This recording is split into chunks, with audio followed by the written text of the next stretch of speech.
여호와께서 아브람에게 이르시되 너는 너희의 고향과 친척과 아버지의 집을 떠나 내가 내게 보여줄 땅으로 가라. 내가 너로 큰 민족을 이루고 내게 복을 주어 내 이름을 창대하게 하리니 너는 복이 될지라. 너를 축복하는 자에게는 내가 복을 내리고 너를 저주하는 자에게는 내가 저주하리니 땅의 모든 족속이 너로 말미암아 복을 얻을 것이라 하신지라. 이에 아브람이 여호와의 말씀을 따라갔고 롯도 그와 함께 갔으며 아브람이 하란을 떠날 때에 75세였더라.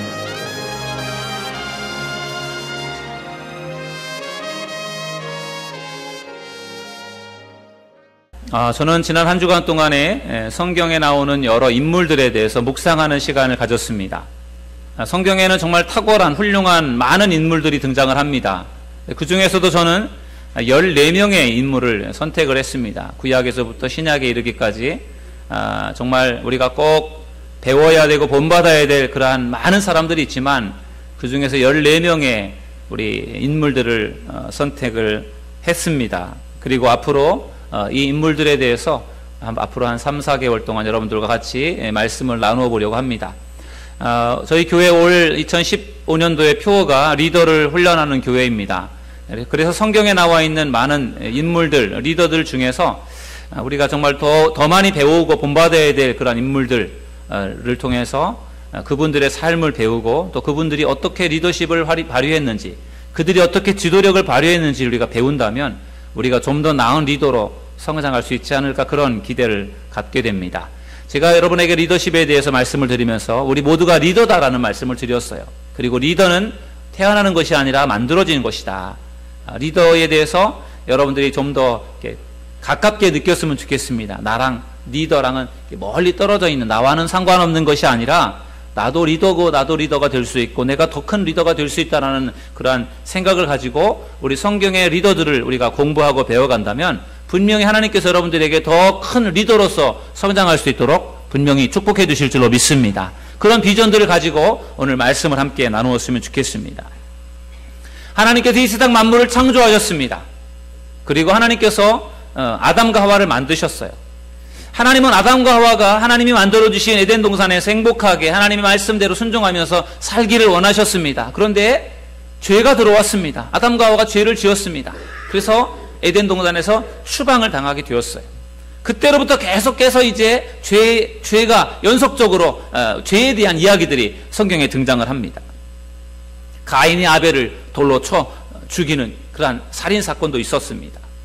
그리고 노아 시대에 하나님께서는 참다 도저히 참을 수 없다라고 하나님께서 마음을 먹으셔서 이 세상 만물을 홍수로, 대홍수의 심판으로 다 멸하셨습니다. 그런데 대홍수의 심판으로 다 멸하는 그러한 상황 속에서도 하나님께서는 의로운 사람을 살려주셨는데 바로 노아의 8 식구였습니다. 노아를 통해서 노아의 8 식구를 하나님이 살려주셨습니다. 모든 죄를 다 물로 심판하셔서 죄를 다 없애버리고 노아의 의로운 8 식구만을 남겨놓으셨지만 그렇다고 해서 죄가 없어지진 않았습니다. 또 시간이 지나면서 또 죄를 지었습니다. 또 죄가 생겨났습니다.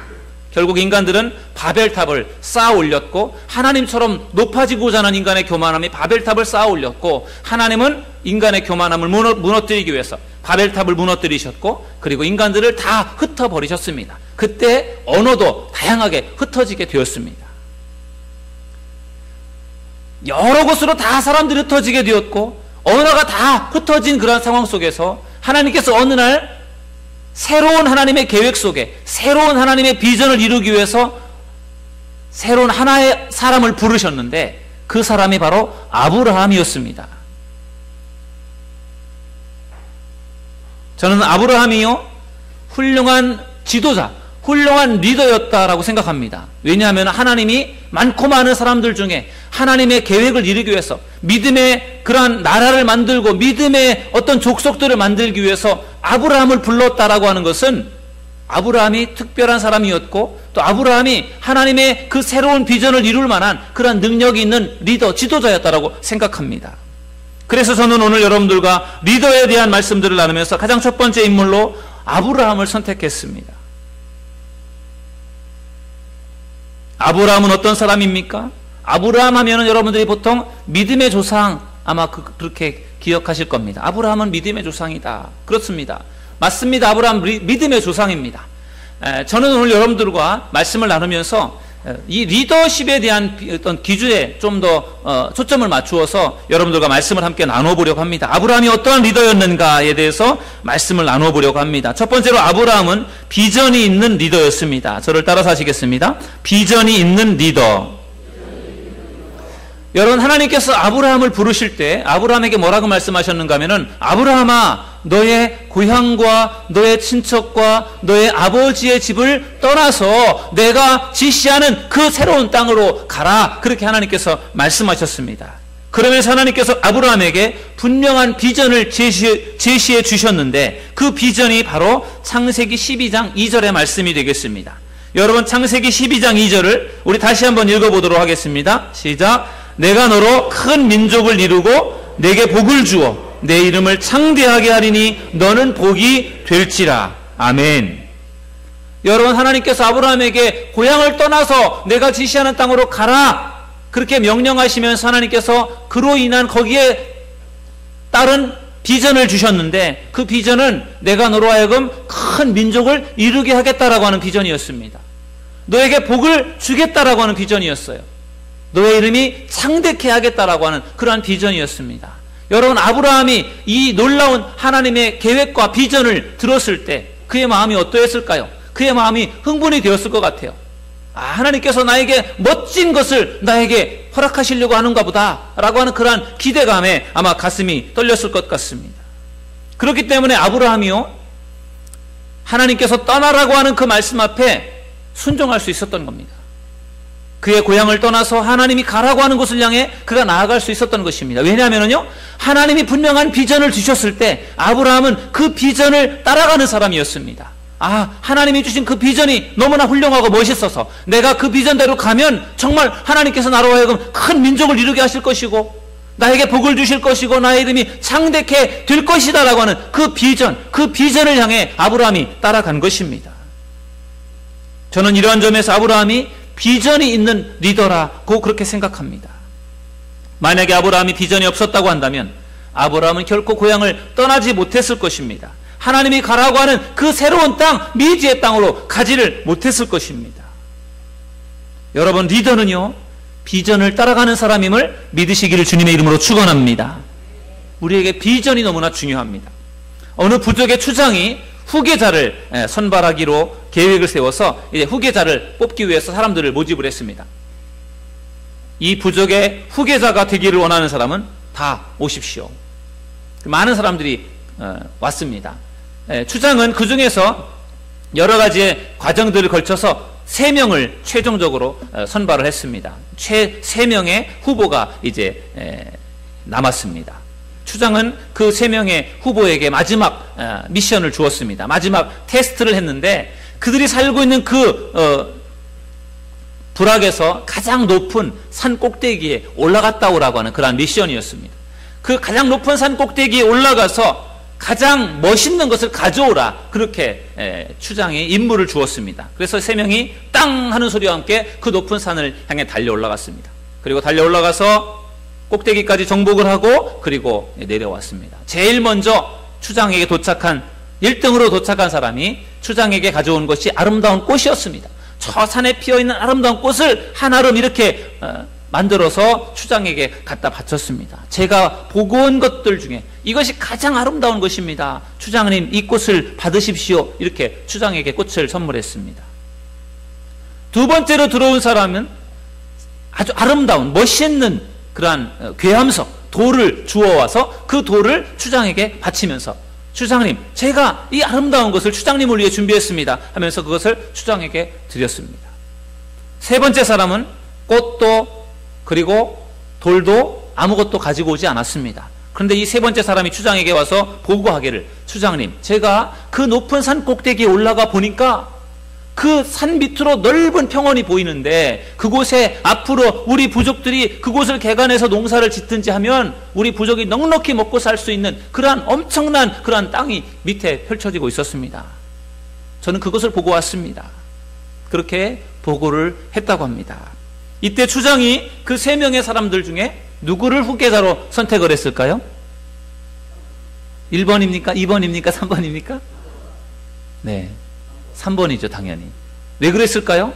그 사람에게 비전이 있었기 때문에, 앞으로 그 자기의 뒤를 이어서 그 부족을 이끌어나갈 수 있는 비전을 가지고 있는 사람이 바로 3번째 사람이었기 때문에 그 비전의 사람을 후계자로 선택했다고 합니다. 여러분, 비전을 우리가 품는 것이 그런 면에서 얼마나 중요한지 모릅니다. 리더를 우리는 보통 비전 메이커라고 그렇게 말을 해요. 리더로서의 역할을 감당하기 위해서는 비전 메이커, 비전을 만들어내는 일들을 해야 된다는 것이지요. 비전을 만들어낼 수 있는 사람, 비전을 꿈꾸는 사람이 훌륭한 리더가 될 수 있습니다. 미국에는 GE라고 하는 기업이 있습니다. 이 GE라고 하는 기업은 100년 전만 해도요, 전구를 만들어내는 회사였습니다. 이 GE라고 하는 기업의 비전은 온 세상을 밝게 만드는 것, 그것이 바로 그 GE의 비전이었다고 합니다. 그리고 이 비전대로 GE라고 하는 기업은 세계 최대의 전기 회사가 되었다고 합니다. 온 세상을 밝게 비추자라고 하는 그러한 비전이 결국은 그들을 최고의 전기 회사로 그렇게 만들었다라는 것입니다. 디즈니라고 하는 사의 비전은 온 세상 사람들을 즐겁게 만들어주는 것이 디즈니사의 목표라고 합니다. 그래서 그들이 영화를 만들 때 그들은 가능하면요, 즐거운 내용으로 가득 찬 그러한 영화를 만들었다고 합니다. 왜? 그들의 비전이 온 세상의 사람들을 즐겁게 해주는 비전이었기 때문에 그렇습니다. 마이크로소프트사를 만든 빌 게이츠는 모든 사람들이 개인용 컴퓨터, 퍼스널 컴퓨터라고 하죠. 개인용 컴퓨터를 소유하는 것에 대한 비전을 품었습니다. 그래서 컴퓨터, 엄청나게 컸던 컴퓨터를 작게 만들어서 각자가 소유할 수 있는 그러한 데스크탑 혹은 노트북, 이런 컴퓨터를 만들어서 모든 사람들이 컴퓨터를 소유할 수 있도록 하는 그런 비전을 가지고 있었는데, 그의 비전대로요, 지금 많은 사람들이 컴퓨터를 가지고 있습니다. 아마 집집마다 컴퓨터가 없는 집이 없을 정도로 그렇게 세계적으로 많은 사람들에게 컴퓨터가 보급이 되었습니다. 여러분, 이와 같이 비전을 품는다는 것이 중요하고요, 그리고 비전대로 우리의 인생이 이루어지는 것입니다. 그러므로 우리가 비전을 품고 살아가는 것이 너무나 중요합니다. 바라기는 여러분들도 비전을 품는 믿음의 성도님들이 되시기를 주의 이름으로 축원합니다. 그럴 때 여러분들도 비전을 이룰 수 있을 것입니다. 저는 2015년도에 우리 교회의 표를 리더를 훈련하는 교회라고 세웠습니다. 저의 2015년도의 저의 비전은 우리 교회에 더 나은 리더들을 훈련하여 세우는 것, 그것이 저의 2015년도의 비전이고 목표입니다. 더 나은 리더들, 더 훌륭한 리더들을 세우는 일을 위해서 제가 2015년도 여러 가지 많은 일들을 하겠지만 그 중에 한 가지가 성경대학이라는 것입니다. 성경대학을 통해서 저는 우리 교회에 우리 리더들이 성경을 배우며 훌륭한 리더로서 준비되고 훈련될 수 있기를 저는 기대하고 있습니다. 제가 그동안에 신학을 공부하면서, 목회하면서 제가 그동안에 공부했던 그러한 성경에 대한 많은 지식들, 또 성경을 가르치기 위해서 필요한 제가 가지고 있는 많은 그러한 자료들, 그런 것들을 총망라해서 최대한 성경 66권을 쉽게 이해할 수 있도록 가르치는 일들을 해보려고 합니다. 지금까지는 그런 일들을 제가 한 번도 안 해보았지만 그동안 했던 것들을, 많은 것들을 경험으로 해서 2년이라는 시간 동안에 성경 전체를 한번 우리 교회에서 같이 공부해 보려고 합니다. 여러분들께서 성경을 배우고자, 내가 정말 이번에 꼭 성경을 배우고 싶다라는 그런 마음이 있으면 꼭 오시기 바랍니다. 그럼 여러분들이 성경을 볼 수 있는 그런 시야가 훨씬 넓어질 것입니다. 또한 내가 좀 더 나은 리더로서 내가 좀 훈련받고 성장하고 싶다라고 하는 그런 분들이 계시면 성경대학에 오시면 여러분들이 더 나은 리더로서 분명히 그렇게 세워지게 될 줄로 저는 믿습니다. 그것이 저의 비전이고 저의 꿈입니다. 여러분, 날이면 날마다 기회가 오는 것이 아니에요. 2년이라는 시간 동안, 그 시간 동안 내가 어떻게 2년을 내가 공부를 할까 끔찍할 수 있지만, 그러나 그 시간 동안 우리가 최선을 다할 때 우리의 인생은 달라질 것입니다. 여러분들에게 기회가 주어질 때 기회를 놓치지 않는 믿음의 성도님들이 되기를 주의 이름으로 간절히 축원합니다. 아브라함은 비전의 사람이었습니다. 비전을 꿈꾸는 사람이었습니다. 그렇기 때문에 그의 현재의 삶에 만족하지 않고 하나님이 주시는 새로운 비전을 향해 그가 나아갈 수가 있었던 것입니다. 바라기는 여러분들도 아브라함처럼 비전을 품고 비전을 향해 나아갈 수 있는 믿음의 성도님들이 될 수 있기를 주님의 이름으로 간절히 축원합니다. 여러분, 비전은 젊은 사람만 꾸는 것이 아니에요. 비전은 노인도 충분히 꿀 수 있는 것이 비전이에요. 나이가 젊든 나이가 많든 관계없이 비전을 품고 비전을 따라가는 믿음의 성도님들이 되기를 주의 이름으로 축원합니다. 그럴 때 여러분의 인생은 분명히 달라질 것입니다. 아브라함이 하나님의 비전을 받고 그가 비전을 꿈꾸었던 그의 나이가 75세였습니다. 젊은 나이가 아니었습니다. 그러므로 여러분들도 비전에 대해서 더 많은 관심을 갖기를 주의 이름으로 축원합니다. 아브라함은 비전이 있는 리더였습니다. 비전이 있는 지도자였습니다. 두 번째, 아브라함은 순종하는 리더였습니다. 저를 따라서 하시겠습니다. 순종하는 리더. 비전을 품고 있었고 그리고 순종하는 사람이었습니다. 아브라함은 메소포타미아 지방의 우르라고 하는 도시에서 데라의 아들로 태어났습니다. 하나님께서는 아브라함이 75세가 되었을 때 너의 고향을 떠나서 내가 지시하는 땅으로 가라, 그렇게 하나님께서 말씀해 주셨습니다. 그 말씀을 들었을 때 아브라함이 어떻게 했습니까? 우리 한번 성경을 읽어보겠습니다. 창세기 12장 4절 우리 다 같이 읽어보시겠습니다. 시작. 이에 아브라함이 여호와의 말씀을 따라갔고 롯도 그와 함께 갔으며 아브라함이 하란을 떠날 때에 75세였더라. 아멘. 하나님께서 아브라함아 너의 고향을 떠나서 내가 지시하는 땅으로 가라, 그렇게 하나님이 말씀하실 때 아브라함이 어떻게 했습니까? 즉시 하나님 앞에 순종했습니다. 여러분, 예나 지금이나 사람은 누구든지요, 나이가 들수록 고향을 그리워하는 법입니다. 나이가 들수록 고향을 떠나기 싫어하는 것이지요. 나이가 들수록 고향에 더 가고 싶은 마음이 생겨나는 것입니다. 그게 인지상정입니다. 더군다나 하나님께서 아브라함을 고향을 떠나라고 말씀하셨을 때 아브라함의 나이가 몇 살이었습니까? 75살이었습니다. 그러니 아브라함이 고향을 떠난다라고 하는 것이 그것이 쉬운 일이 아니었습니다. 그러나 하나님께서 아브라함에게 고향을 떠나라 그렇게 말씀하셨을 때 아브라함은 두말하지 않고 그 말씀에 순종했습니다. 하나님 좀 생각해 보시겠습니다. 정리할 수 있는 시간적인 여유를 주십시오. 제가 왜 고향을 떠나야 되겠습니까? 그런 이야기를 하지 않았습니다. 그냥 묵묵하게 순종을 했습니다. 그런 점에서 아브라함은 정말 순종하는 리더였다라고 하는 것을 알 수 있습니다.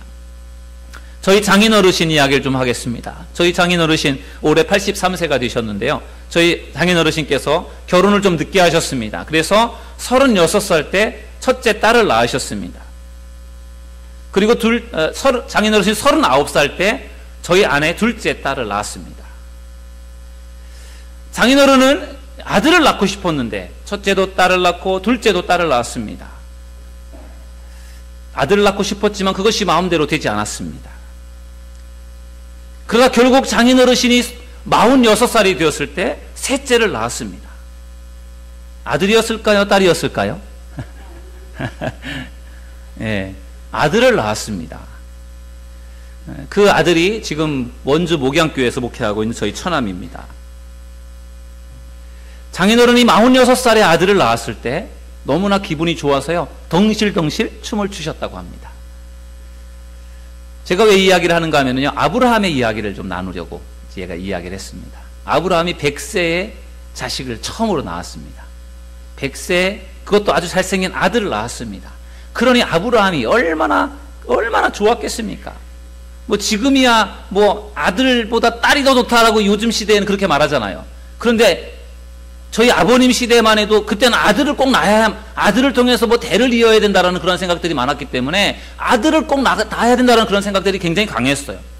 아브라함의 시대는 훨씬 더 남아 선호 사상이 강했기 때문에 아들을 낳는다라고 하는 것이 그들에게는 너무나 중요한 그러한 시대였는데, 100세가 되도록 자식을 낳지 못하다가 100세의 아들을 낳았을 때 그 아들이 얼마나 사랑스러웠겠습니까? 나이가 40이 넘어서 자식을 낳았을 때 그 자식이 그렇게 예쁘다는데요. 늑둥이를 낳으면 그렇게 예쁘다는데요. 아니, 늑둥이보다도 손주를 보면, 친손주를 보면 그렇게 손주가 예쁘답니다. 나이가 들어서 60이 되어서 70이 되어서 그 손주를 보게 될 때 그 아이가 그렇게 예쁘고 귀엽다는 것이지요. 그런데 100세가 된 그 노인네가 자기의 첫 번째 아들을 얻게 되었으니 얼마나 기쁘고 즐거웠겠습니까? 정말 덩실덩실 춤을 추었을 것입니다. 아브라함은 이삭을 키우면서 매일매일 너무너무 행복한 삶을 살았습니다. 그런데 하나님께서 어느 날 아브라함에게 청천벽력 같은 그러한 명령을 내리셨습니다. 그 아브라함이 사랑하는 그 아들 이삭을 데리고 모리아 산에 가서 그 이삭을 죽이고 제물로 하나님 앞에 드리라는 것이었어요. 여러분, 이게 말이나 되는 소리입니까? 100세에 주신 그 귀한 아들을 그것도 제물로 바쳐 드리라고 하니 그게 도대체 무슨 소리입니까? 그럴 바에는 주시지를 마시지. 얼마나 아브라함이 마음이 아팠겠습니까? 가슴이 찢어질 듯 아팠을 것입니다. 그런데 아브라함이 어떻게 합니까? 거기에 순종을 합니다. 아브라함의 순종을 정말 우리가 상상할 수 없을 만큼의 놀라운 순종이에요. 하나님의 말씀대로 아브라함이 그 아들을 데리고요, 사흘길을 갑니다. 모리아산까지 가는 길이 사흘길이었습니다. 사흘길을 가는 동안에 얼마나 이 아브라함의 머릿속이 복잡했겠습니까? 하나님에게 따지고 싶었고 막 하소연하고 싶었고 그냥 관두고 돌아가고 싶은 그런 수많은 갈등들이 있었을 거예요. 그러나 아브라함은 참고 묵묵하게 사흘길을 가서 모리아산에 가서 그리고 단을 쌓아놓고 그곳에 장작을 올려놓고 그리고 그곳에 하나님께서 말씀하신 대로 그 아들을 제물로 바치기 위해서 칼을 들어서 그 아들의 목을 치려고 하는 그 순간에 하나님께서 아브라함아 멈추어라 그렇게 말씀하셨어요. 하나님이 원했던 것은 아브라함의 그 믿음을 보기를 원했던 것이지 그 아들을 정말로 제물로 잡아 드리는 것, 그것을 하나님이 원했던 것이 아니에요. 아브라함의 믿음을 하나님이 테스트했던 것이지요. 아들을 낳고 너무 아들만 생각하면서 살아가는 그 모습을 보면서 하나님께서 정말 아들이 우선인지 하나님이 우선인지 그거를 하나님이 보기를 원했던 것입니다. 아브라함은 정말 그렇게 자기가 가장 귀하게 생각하는, 자기 생명보다도 더 귀하게 생각하는 그 아들조차도 하나님께서 바쳐라 라고 말씀하실 때 그것을 두말하지 않고 바칠 수 있는 그러한 믿음의 사람이었습니다. 어떻게 이렇게 할 수 있을까요? 그것이 아브라함의 순종이었습니다. 우리가 이 세상을 살아가는 동안에 하나님이 하시는 일들을 우리가 이해하지 못할 때가 있어요. 인간의 생각으로 하나님이 하시는 일들을 우리가 어떻게 다 이해할 수 있겠습니까? 내가 원하는 것은 이렇게 되기를 원하는데, 그런데 하나님은요, 내가 원하는 대로 해주지 않고 다른 방식으로 일을 해결해 나가실 때가 있습니다. 그래서 속상하기도 하고 안타까울 때도 있습니다. 그러나 여러분, 어떠한 순간에도 하나님을 믿고 신뢰하는 믿음의 성도님들이 되기를 주의 이름으로 축원합니다. 우리는 우리가 눈에 보여지는 것들만을 볼 수 있지만 하나님은 우리가 보지 못하는 더 미래의 것들도 하나님은 보시고 아시고 계획하시고 준비하시는 분이심을 여러분 믿으시기를 주의 이름으로 축원합니다. 지금 당장에는 우리가 힘들고 어려워서 하나님의 뜻을 알지 못하고 이해할 수가 없지만 분명한 것은 하나님은 우리가 생각하는 것과는 또 다른 더 나은 하나님의 계획을 갖고 계심을 여러분들 믿으시기를 주의 이름으로 축원합니다. 예레미야 29장 말씀에 보면 하나님께서 이스라엘 백성들에게 이런 말씀을 하셨어요. 너희를 향한 나의 생각은 평안이다. 저주가 아니고 재앙이 아니고 평안이다. 너희를 향한 나의 생각은 너희에게 희망을 주는 것이다. 그런 말씀이 나와요. 왜 하나님께서 예레미야를 통해 그런 말씀을 주셨는가 하면 그 당시 이스라엘 백성들이 바벨론의 멸망을 당했습니다. 포로로 붙들려갔습니다. 너무나 상처가 되고 너무나 아프고 힘들고 하나님이 원망스럽고 하나님이 정말 살아계신가 의심하는 그러한 유대인들이 많았습니다. 그런 상황 속에서 하나님께서 예레미야에게 주신 말씀은 이게 다가 아니라는 거예요. 지금 힘들고 아프지만 이게 전부가 아니고 그 이외에 하나님의 또 다른 계획이 있으니까 낙심하지 말고 희망을 가져라, 소망을 가져라, 그런 말씀을 들려주신 것입니다. 여러분 앞에 펼쳐지는 일들, 이해할 수 없고 받아들일 수 없는 그런 일들이 있다고 할지라도 그럼에도 불구하고 하나님을 믿고 신뢰하고 순종할 수 있는 믿음의 성도님들이 되기를 주의 이름으로 축원합니다. 그럴 때 하나님께서 여러분들에게 놀라운 복을 주실 것입니다. 아브라함은 순종하는 리더였습니다. 정말 하나님께서 가라고 하실 때 가고 하나님께서 바치라고 할 때 정말로 소중한 아들까지도 바치려고 했던 것이 아브라함의 순종 아니겠습니까? 아브라함만큼 우리가 순종할 수는 없겠지만 하나님의 말씀 앞에 더 순종하기로 노력할 수 있는 저와 여러분 모두가 될 수 있기를 주의 이름으로 축원합니다. 아브라함은 비전이 있는 리더였습니다. 순종하는 리더였습니다. 그리고 아브라함은 세 번째로 양보하는 리더였습니다. 저를 따라서 하시겠습니다. 양보하는 리더. 아브라함은 하나님께서 지시하는 땅으로 가라고 말씀하셨을 때 혼자만 간 것이 아니라 조카 롯을 데리고 갔습니다. 그리고 조카와 함께 하나님께서 가라고 하신 땅 가나안 땅에서 생활하면서 점점 더 재산이 많아졌습니다. 아주 행복하게 살았습니다. 그런데 점점 재산이 많아지면서 문제가 생겼습니다. 아브라함의 종들과 롯의 종들 간에 자꾸만 부딪히고 갈등하고 다투는 일들이 생겨나게 되었습니다.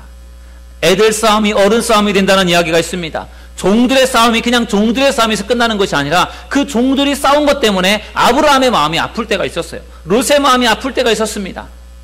삼촌과 조카 사이였지만 그러나 시간이 지날수록 왠지 모르게 불편한 일들이 생겨나게 되었습니다. 그래서 이대로는 안 되겠다. 이제 분가를 하자라는 그러한 생각을 하게 되었습니다. 그런 상황에서 아브라함은 아주 중요한 결단을 내렸습니다. 여러분 성경을 함께 읽어보시겠습니다. 창세기 13장 8절 9절의 말씀을 우리 다 같이 읽어보시겠습니다. 시작. 서로 다투게 하지 말자. 내 앞에 온 땅이 있지 아니하냐. 나를 떠나가라. 내가 좌하면 나는 우하고 내가 우하면 나는 좌하리라. 아멘. 여러분 아브라함은 롯의 삼촌입니다. 롯은 아브라함의 조카였습니다. 그러므로 삼촌의 권위를 가지고 어른으로서 내가 좋은 땅을 내가 갖는다고 할 때 롯이 거기에 대해서 좀 불만은 있겠지만 뭐라고 못할 것입니다. 왜? 어른이 하는 일이니까. 어른이 내가 먼저 선택할 테니까 너가 나중에 내가 선택한 이후에 나머지를 너가 가져라. 그렇게 말해도 조카니까 어쩔 수가 없는 거죠. 그런데 아브라함은 삼촌의 권위를 내세우지 않았습니다. 자기가 좋은 땅을 먼저 선택하지 않았습니다. 아브라함은 오히려 조카에게 양보를 했습니다. 롯아, 조카야, 네가 먼저 땅을 선택을 해라.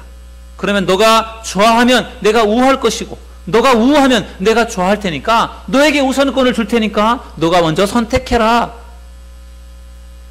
아브라함이 조카에게 중요한 것을 양보한 것입니다. 여러분 이것이 바로 아브라함의 리더십입니다. 여러분 양보한다라는 것 참 아름다운 것이지요. 그런데 양보한다라는 것이 결코 쉬운 것이 아닙니다. 양보한다라는 것이 참 어렵습니다. 우리가 남의 일로 생각해서 다른 사람들이 하는 걸 보면서 왜 양보하지 않을까? 나 같으면 양보하겠네. 그렇게 말할 수 있어요. 그런데 막상 그것이 내 일이 되면은요. 내 일이 되고 나면은 양보하는 것이 어렵다라고 하는 것을 알게 됩니다. 며칠 전에 한 선배 목사님하고 점심 식사를 했습니다. 원래대로라면 이 선배 목사님이 올해 지방 감리사를 하실 차례가 됐어요. 그런데 몇 년 전에 지방에 있는 큰 교회에 다른 목사님이 부임을 해오셨는데 그 목사님이 더 선배 목사님이셨어요. 근데 그 선배 목사님, 다시 부임해 오신 그 선배 목사님이 감리사를 하고 싶은 마음이 있으신 거예요. 늦게 오시긴 했지만 그래도 나이로 볼 때 여러 가지 교회로 볼 때 감리사를 하고 싶은 마음이 있으시니까 감리사를 하겠다라고 그렇게 자꾸 자기 입장을 이렇게 말씀을 하셨어요. 그러다 보니까 이번에 하셔야 될 선배 목사님이 그 다시 오신 선배 목사님 때문에 감리사를 못하게 된 거죠. 그러니까 양보할 수밖에 없게 된 것입니다. 근데 제가 말씀드리는 그 선배 목사님은 지난번에도 자기보다 후배긴 후배인데 나이가 많은 목사님이 있었어요. 그래서 그 목사님이 나이가 많으면서 후배였지만 나이가 많았기 때문에 지난번에도 감리사님 양보를 한 적이 있었습니다. 근데 이번에는 또 갑자기 새로 오신 또 더 선배 목사님께서 감리사를 하시려고 하니까 또 어쩔 수 없이 또 양보를 할 수밖에 없는 그런 상황이었습니다. 그 선배 목사님이 그런 얘기를 했습니다. 선배 목사님이니까 뭐 다 마땅히 양보하는 게 당연하다. 그렇지만 뭐라고 좀 말 좀 하시지. 아무 말도 하지 않고 그냥 본인이 하시려고 하니까 그게 좀 섭섭하다라는 이야기를 하시더라고요. 원래 목사님이 할 차례인데 내가 해서 미안해 라고 하든지 양보해줘서 고마워 라든지 그 한마디가 별거 아닌 건데 그 말씀도 안 하시고 그냥 본인의 길로 가니까 좀 섭섭하다 그런 얘기를 하셨습니다. 참 양보한다라는 것이 참 어려운 것 같습니다. 저희 교회를 개척할 때 개척 장소를 찾기 위해서 많은 곳을 돌아다녔습니다. 인천 여기저기 많은 지역들을 돌아다녔습니다. 그러면서 제가 느낀 것은 참 교회가 여기 세워졌으면 좋겠다. 여기 정말 좋은 자리다라고 생각되는 곳에는 여김없이 교회가 있었습니다. 좋다라고 하는 자리에는 이미 다른 교회들이 다 세워져 있었습니다. 그래서 참 교회를 장소를 잡는다는 것이 참 어려웠어요. 또 찾고 찾아서 겨우 괜찮은 장소를 찾게 되었을 때도 그 건물주가 여기는 교회 안 됩니다 라고 말을 해서 또 포기할 수밖에 없는 그런 일들도 있었습니다. 자리가 좋은 곳에는 다른 교회들이 이미 자리를 잡고 있었고, 또 주인이 안 된다고 해서 교회로 건물을 사용할 수도 없는 그런 경우들도 있었습니다. 그래서 많은 곳들을 다니면서 찾았는데 마음에 드는 교회, 그래도 괜찮다라고 생각되는 건물을 찾았습니다. 그런데 문제는 그 건물 가까이에 있는 교회 목사님이었습니다. 그 교회 목사님이 같은 그 교단의 목사님이신데 제가 본 그 건물에 교회를 세우는 것을 반대하시는 거예요. 절대로 안 된다는 겁니다. 그래서 참 속상했던 적이 있어요.